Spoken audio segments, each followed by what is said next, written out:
You work harder than ever, consume endless self-improvement content, yet somehow you're still stuck in the same place. What if the very thing you believe is helping you grow is actually the trap keeping you small?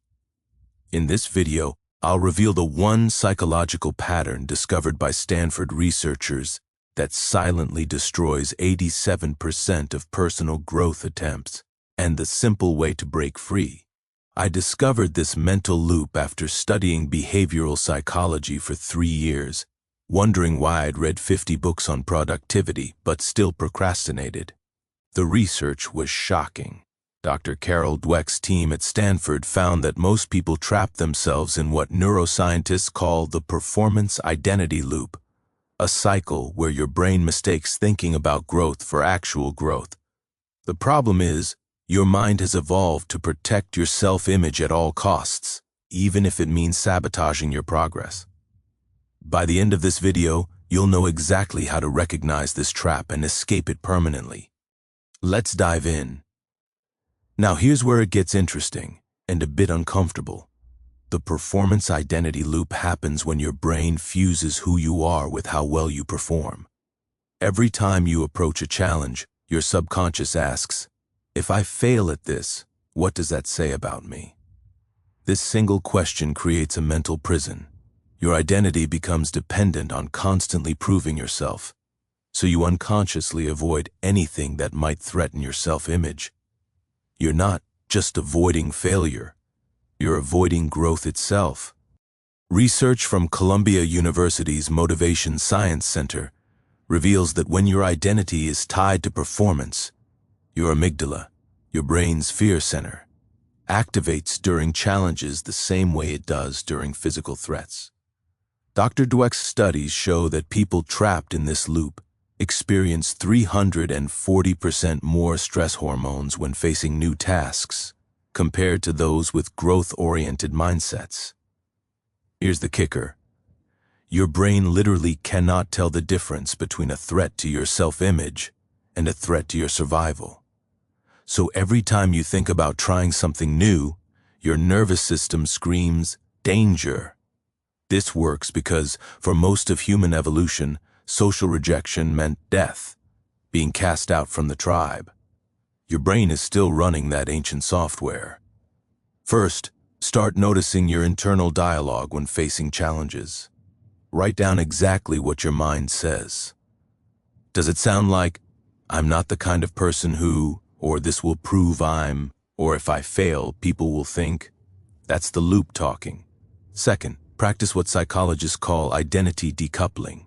Instead of saying "I'm bad at public speaking," say "I haven't developed public speaking skills yet." This tiny linguistic shift separates your identity from your current abilities. Third, create what I call a growth resume. List 5 things you're currently terrible at but want to learn. Put it somewhere visible. The act of publicly claiming incompetence short-circuits the loop because you've already acknowledged the thing your ego fears most. Fourth, avoid this common mistake. Don't replace performance identity with "everything is fine" thinking. You're not eliminating standards. You're separating your worth from your current skill level. But that's not all. This loop has a hidden mechanism that's even more insidious. This next one is crucial because it feels productive while keeping you stuck. The consumption illusion is when your brain tricks you into believing that consuming information about growth is growth. You watch videos about discipline, read books about success, listen to podcasts about productivity, and feel accomplished without actually doing anything. Your brain releases dopamine from learning, creating the sensation of progress. But here's the brutal truth.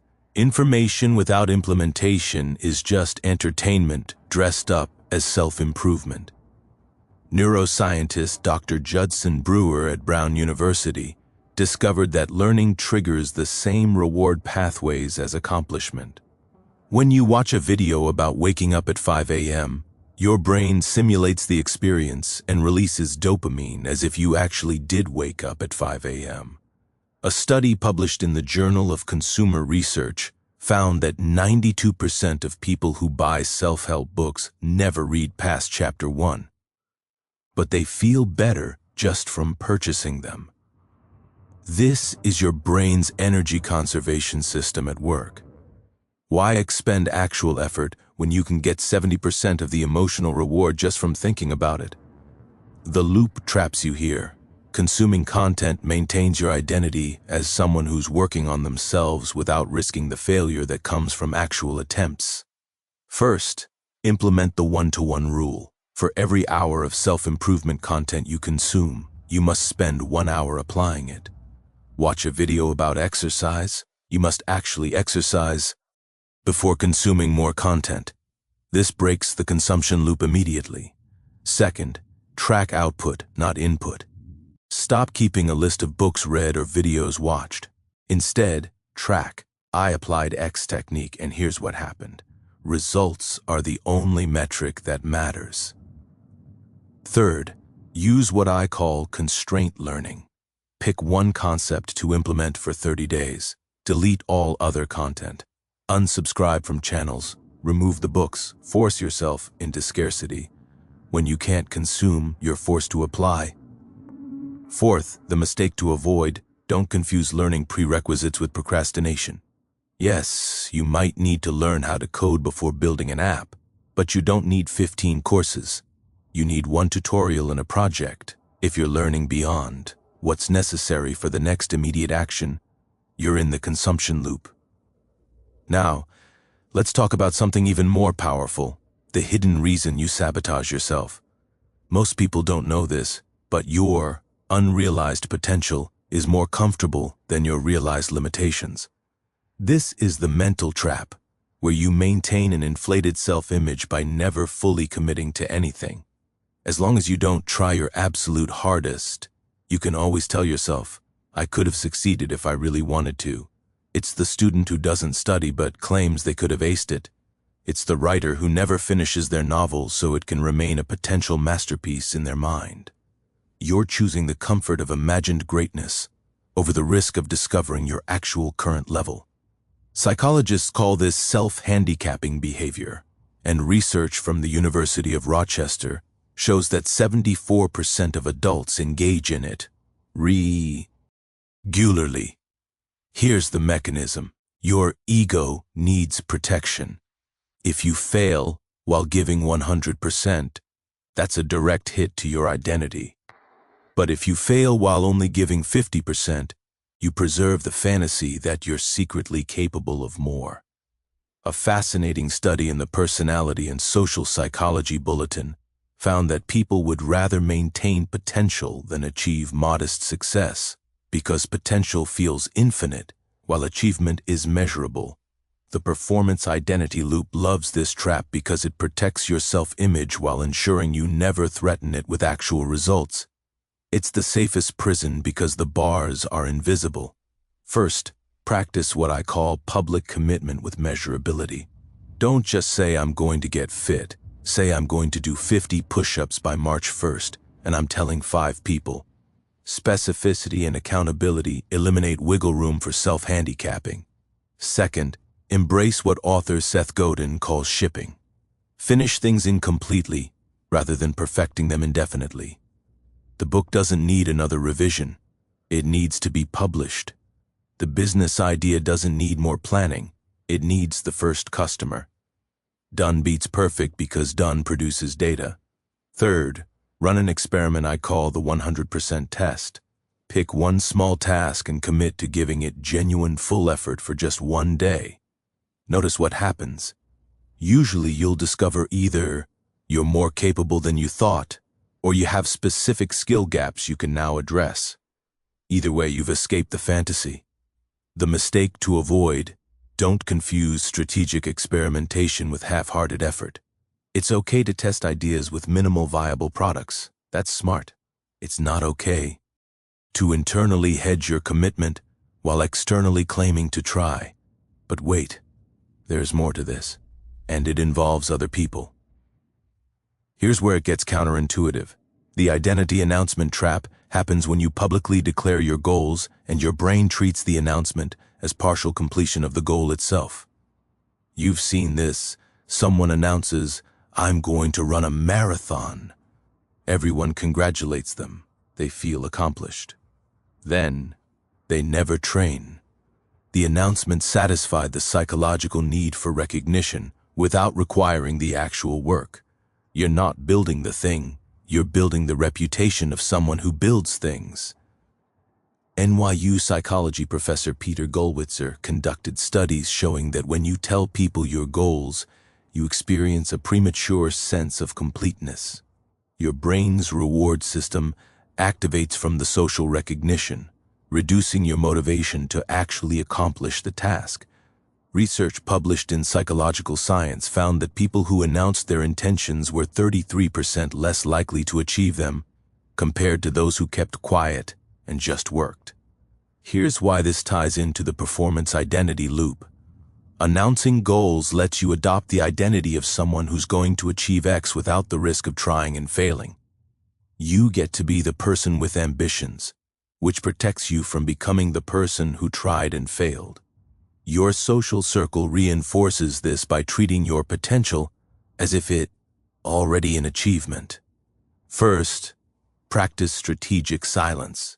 When you commit to something, tell exactly one person, an accountability partner who will check results, not cheer announcements. Everyone else finds out when you've already made progress.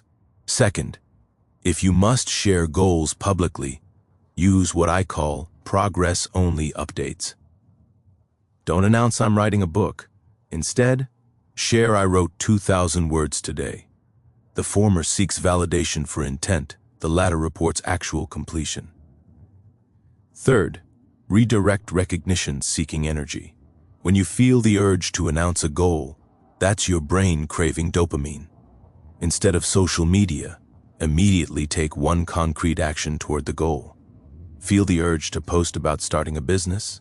Design the logo instead. Channel that energy into work, not words. Fourth, avoid this mistake. Don't confuse accountability with announcement. Telling a coach I'm running 5K 3 times this week, check-in Friday is accountability. Posting starting my fitness journey on Instagram is announcement. The first creates obligation. The second seeks validation. This brings me to the next secret, the physical manifestation of the mental loop. Now, you might be thinking this is just about mindset, but it's actually encoded in your daily behaviors. Your brain runs a constant background algorithm: seek comfort, avoid discomfort. Every decision point, what to eat, whether to exercise, which task to start, gets filtered through this calculation. The performance identity loop hijacks this algorithm. Since challenging yourself risks failure, which is a threat to identity, your brain labels growth activities as discomfort to avoid and rationalizes staying in your comfort zone as being strategic or not the right time. You're not consciously choosing stagnation. Your autopilot system is steering you there.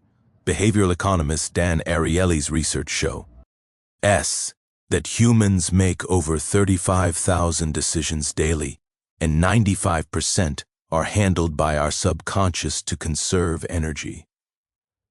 Your brain's efficiency system looks for patterns. Last time we tried something hard, we felt stress. Stress equals bad. Therefore, avoid hard things. This worked great for survival. Don't fight the bear, conserve energy for famine. But it's terrible for growth. A Stanford study on habit formation found that your brain will maintain uncomfortable familiarity over comfortable uncertainty. This is why you stay in bad jobs, toxic relationships, and stagnant routines. The loop reinforces this, at least here. I know who I am. Out there, I might discover I'm not who I think I am. Your comfort-seeking algorithm becomes a prison-building algorithm. First, implement voluntary discomfort training. Every single day, do one small thing that's uncomfortable but not harmful. Cold shower, having a difficult conversation, trying a food you think you won't like. This recalibrates your brain's comfort algorithm to tolerate discomfort without treating it as danger. Second, use decision pre-commitment. When you're in a rational, motivated state, Make decisions for your future self, who will be tired and comfort-seeking. Example: put gym clothes by your bed at night so morning you can't rationalize skipping. Remove the decision point when your algorithm is weakest. Third, practice what psychologists call reframing. When you notice yourself avoiding something, say out loud, "I'm choosing short-term comfort over long-term growth." This makes the unconscious algorithm conscious. Once it's conscious, you can override it. Fourth, the mistake to avoid: don't try to eliminate all company. Fort. You're not trying to suffer constantly. You're trying to choose discomfort strategically in service of growth, rather than letting your autopilot avoid all challenge. But that's not all. There's one final piece that ties everything together. This last one is where everything clicks. Breaking the performance identity loop requires a single decisive moment where you consciously choose a new identity based on actions, not outcomes. This is when you stop saying, "I want to be a writer," and start saying, "I am someone who writes daily," regardless of quality. You stop identifying with your achievements and start identifying with your systems and behaviors. The loop breaks because you've severed the connection between performance and worth. Your identity is now, "I'm someone who shows up and tries," not "I'm someone who succeeds." James Clear's research on atomic habits demonstrates that identity-based change is far more sustainable than outcome-based change. When a study participant identifies as an athlete rather than someone trying to lose weight, they're 61% more likely to maintain exercise habits long-term. Here's the neuroscience. Your brain's self-concept is controlled by the default mode network, which constantly asks, "Who am I?" When you anchor identity to controllable behaviors instead of variable outcomes, you eliminate the threat response. Failure at a task no longer threatens who you are, because your identity is, "I'm someone who attempts difficult things," which remains true regardless of results. The performance identity loop starves to death because there's nothing to protect. You've already claimed the identity that can't be threatened by failure. Perform the identity audit. Write down how you currently complete the sentence, "I am someone who." Notice if your statements are outcome-based, like successful, smart, talented, or behavior-based, like learns from failure, shows up daily, tries new things. Rewrite every outcome-based identity as behavior-based. Second, use what's called casting votes for your identity. Every action you take is a vote for the type of person you are becoming. Each workout is a vote for athlete identity. Each page written is a vote for writer identity. You don't need to win the election with one action. You just need more votes than the old identity gets. Think, what would a person with my desired identity do in this situation? Then do that. Third, create identity evidence. Keep a running log of actions that support your new identity. When your brain tries to revert to the old identity story, like "I'm not the kind of person who," you have concrete evidence to contradict it. Actually, here are 47 times I've shown up and done the work. Fourth, avoid this critical mistake. Don't confuse identity with ego. You're not trying to convince yourself you're already great. You're anchoring identity to what you control: effort, consistency, learning, rather than what you don't: outcomes, talent, others' opinions. For instance, instead of saying, "I failed at starting a business, so I'm not an entrepreneur," you say, "I'm someone who takes entrepreneurial risks and learns from data. This attempt gave me data. My identity remains intact, and I'm wiser." Now let's talk about something even more powerful. What happens after you break the loop?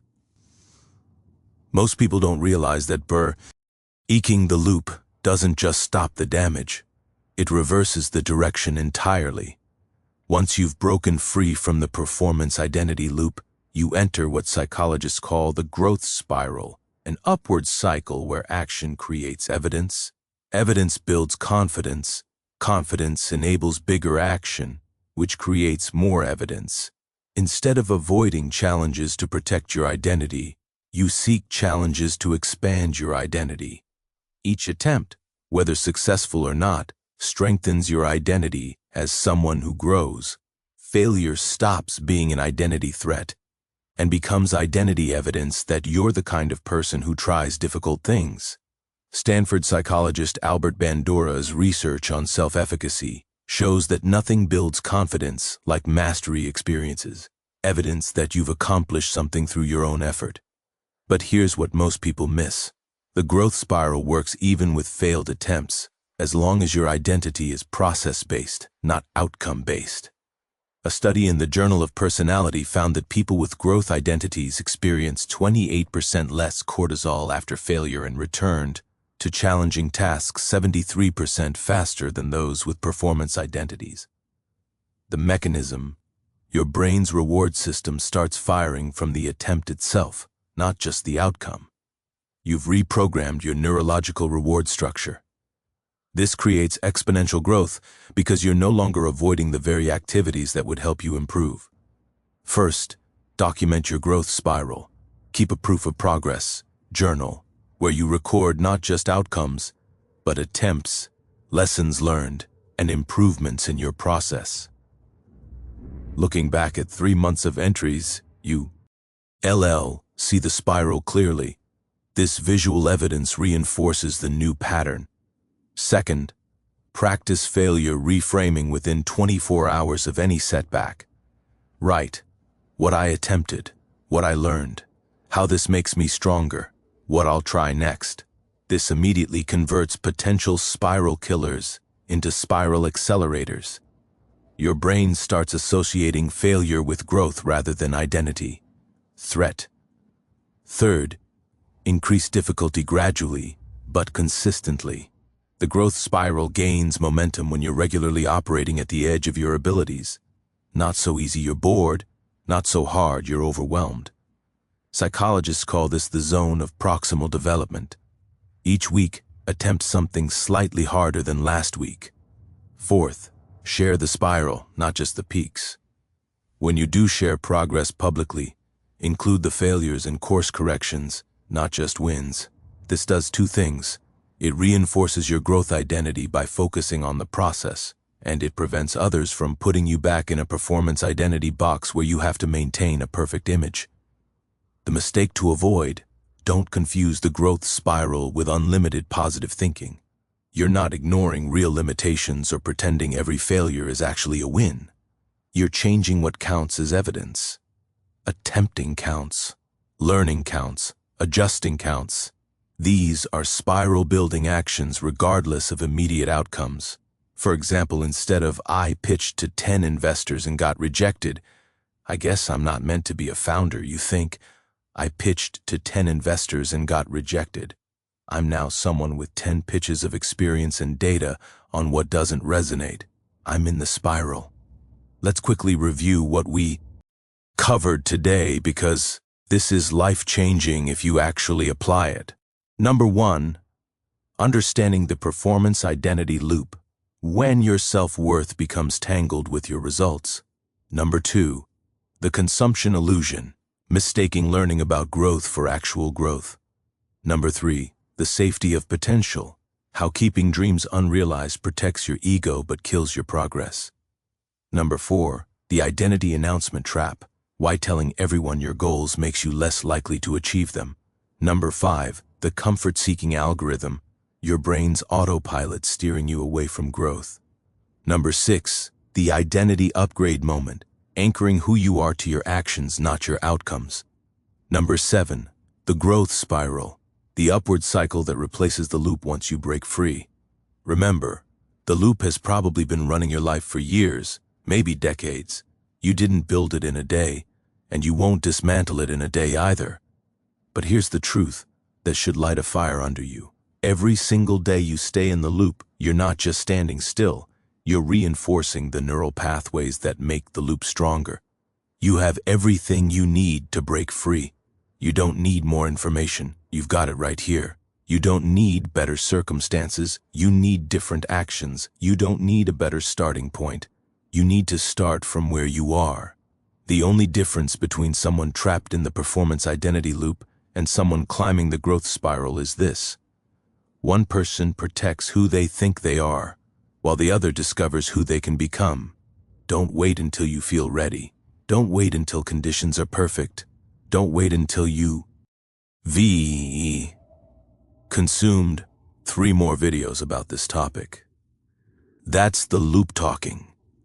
The loop dies the moment you take action that threatens your current self-image. That moment could be right now. Start with just one thing from this video. Not all 7, just one. Pick the point that made you most uncomfortable, because discomfort is the signal that you've found your edge. Apply it today, not tomorrow. I promise you, 30 days from now, you'll look back and see the exact moment your spiral began. If you found this helpful, hit that like button. It tells YouTube to share this with others who need to break free. Subscribe for more psychology-backed strategies to actually change your life, not just think about changing it. Drop a comment telling me which of these 7 points hit hardest for you, or share one action you're taking today to break your loop.